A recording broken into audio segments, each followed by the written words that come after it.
In the congruency criteria of the triangles, the congruency criteria can also be proved. As congruence rule here in your book is taken as exam, that means no need to prove. This is obviously we have taken, and these are the example one you can do by yourself. This is the example based on SAS congruency rule. Now there is another which is called ASA congruent rule.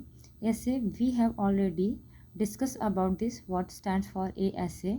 Now theorem S 7.1 is the theorem, that means which have explained the ASA congruent rule, like two triangles are congruent if two angles and the included side of one triangle are equal to two angles and the included sides of other triangle, then these two triangles are congruent.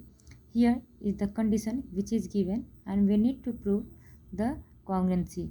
Here it is taken the triangle ABC and the other triangle DEF. So there may be two cases.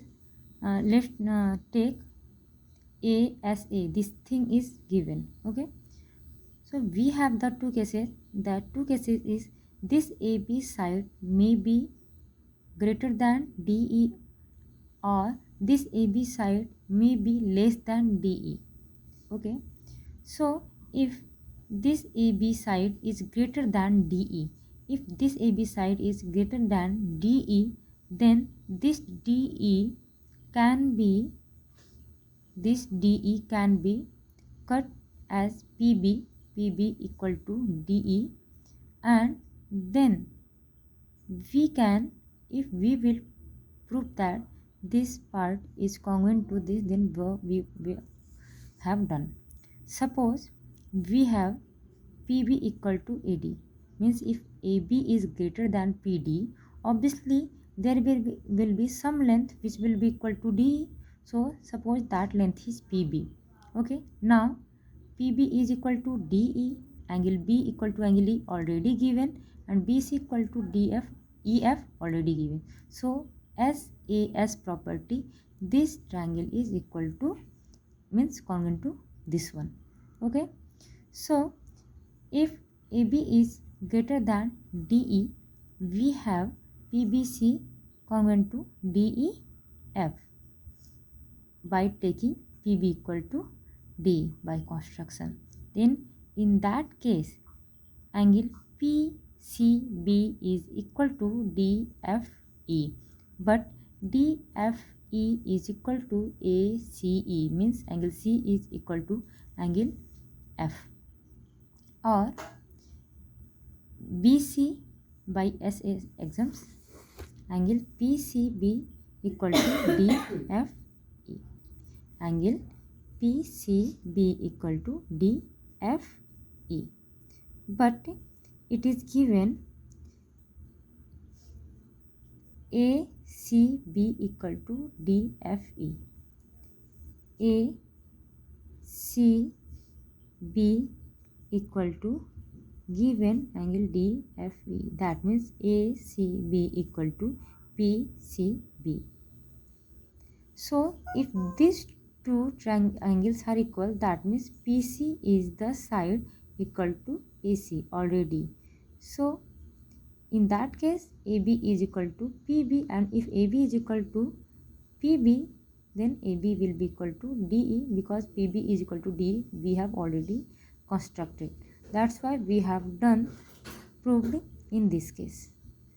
Similarly, if AB is less than DE, the converse thing will be done. We will convert the triangles, take ABC as the place of DEF and take DEF as the place of ABC. Okay, now the example 3 is based on these criteria.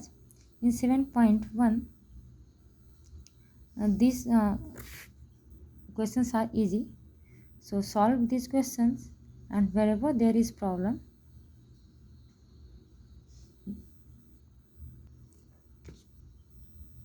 send me the questions.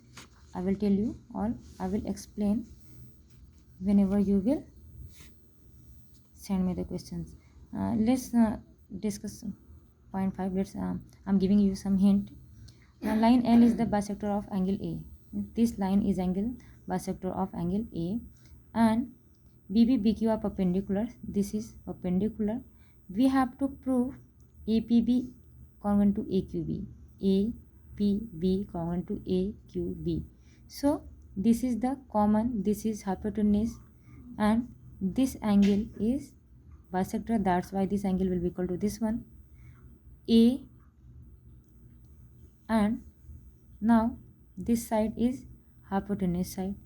This side is hypotenuse side. So if we are going to say that RHS, here is right angle, here is angle, but we don't know about the side QA and AP, but we know that AB is common. AB is common.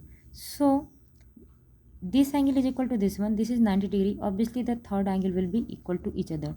That's why we have the criteria ASA. So by ASA criteria, these two triangles are congruent, and then by CPCT, BP will be equal to BQ. Similarly, other questions can also be done.